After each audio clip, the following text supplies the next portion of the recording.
Hey everyone, and welcome back to another video. And in this video, I'm going to show you how to use this ManFrotto Element Tripod. So this video is going to be particularly useful for individuals who are wondering whether or not you should actually get this. So it's actually rather simple. So with this tripod, first you have the head of the tripod. So here you have the rotating ball.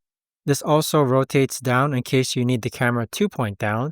And all you do is actually tie this up in order to make it more secure. Now this part right over here allows it to rotate in a circular motion just like that. And then once you like it, just go ahead and it's no longer going to rotate. Afterwards, I really like how it has like these indicators here to kind of tell which portion you need to have this prong on.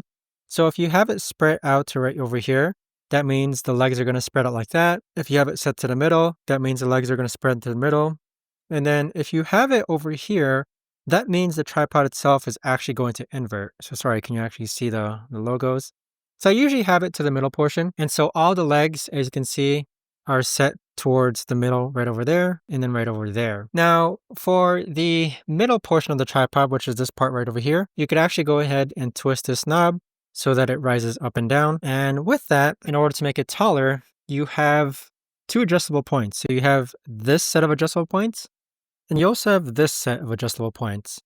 So this tripod can actually become very tall. Okay, so if you go ahead and twist this, you do that leg. If you twist that leg, this leg even comes out even more.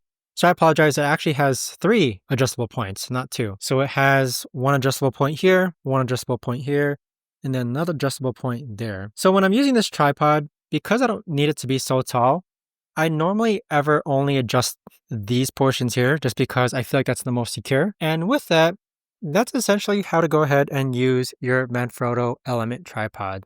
So if you're interested in this, I've had no problems with it whatsoever.